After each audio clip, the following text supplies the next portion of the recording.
PTI रहनुमा फवाद चौधरी एक बार फिर गिरफ्तार, थाना पारा मुंतकिल। पुलिस जरा के मुताबिक फवाद चौधरी को थाना पारा में दर्ज एफआईआर के तहत गिरफ्तार किया गया। फवाद चौधरी पर पीटीआई की रैली निकालने और सड़कें ब्लॉक करने का इल्ज़ाम है। उनके खिलाफ थाना पारा में 20 अगस्त को मुकदमा दर्ज किया गया था। जुडिशल मजिस्ट्रेट की अदालत में फवाद चौधरी को बाजियाब करा के रिहा करने की दरख्वास्त पर समाअत। इस्लामाबाद पुलिस से रिपोर्ट तलब। फवाद चौधरी को एंटी करप्शन की जानिब से सरकारी ज़मीनों पर कब्जे के इल्ज़ाम में पीर को तलबी का नोटिस भी जारी।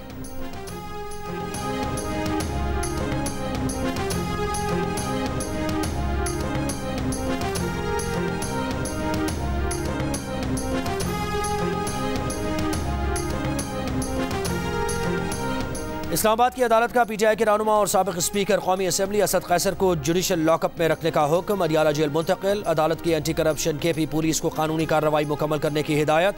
खैबर पख्तूनख्वा पुलिस के आने तक जुडिशल रिमांड पर जेल भेजने की इस्तदा मंजूर। अदालत में पीटीआई के वकील ने कहा कि कल इलेक्शन का ऐलान होते ही असद कैसर को गिरफ्तार कर लिया गया, डिस्चार्ज किया जाए। असद कैसर की हिफाजती जमानत भी दायर कर रहे हैं। अदालत ने कहा जुडिशल मजिस्ट्रेट की अदालत असद कैसर की जमानत नहीं दे सकती, कुछ दिन का वक्त दे देते हैं। मुलजिम की मुंतकली में कुछ वक्त भी दरकार होता है।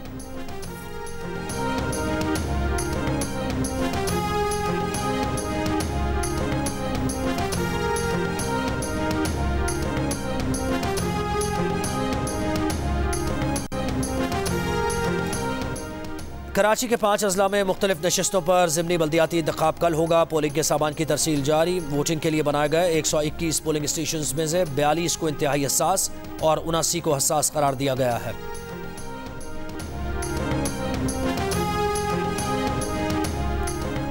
गजा के अन्नासर चिल्ड्रन अस्पताल पर इसराइल का हमला, मुतादिद अफराद की अमवात का खदशा। स्कूल पर बमबारी में बच्चों समेत 12 फ़लस्तीनी शहीद।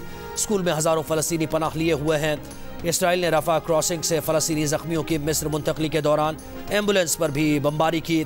शिमाल से जुनूब की जानिब नकल मकानी करने वाले ख़वातीन और बच्चों के काफ़िले पर हमला, 14 अफराद शहीद। बैतुल्लाहिया के कब्रिस्तान में 10 गोरकरों को भी बमों का निशाना बनाया गया। खान यूनुस में घर पर हमले में एक ही ख़ानदान के 5 अफराद शहीद। इसराइली बमबारी में शहीद फ़लस्तीनियों की तादाद 9300 से ज़्यादा हो गई। ज़ख्मियों की तादाद 25,000 से ज़ायद हो गई।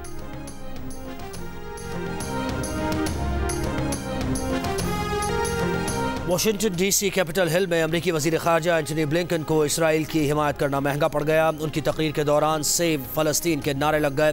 सिक्योरिटी एहलकार नारे लगाने वालों को हॉल से बाहर ले गए।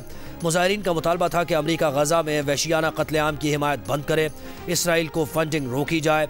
ये वाक़या 4 रोज़ क़बल 31 अक्टूबर को पेश आया था।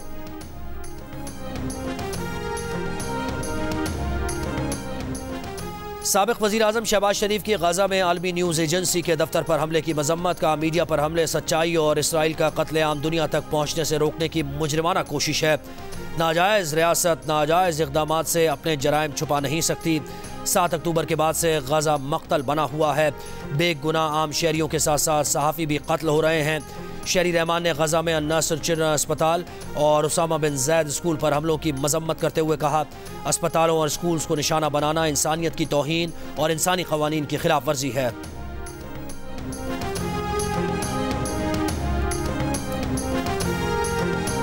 काश बच्चे मौत से हमकनार न हों, काश जंग के खात्मे तक वो आर्जी तौर पर आसमानों की जानिब चले जाएं, फिर जब वो बहिफाजत वापस लौटें और उनके वालिदैन उनसे पूछें कि वो कहाँ थे, तो वो कहें हम बादलों के साथ खेल रहे थे।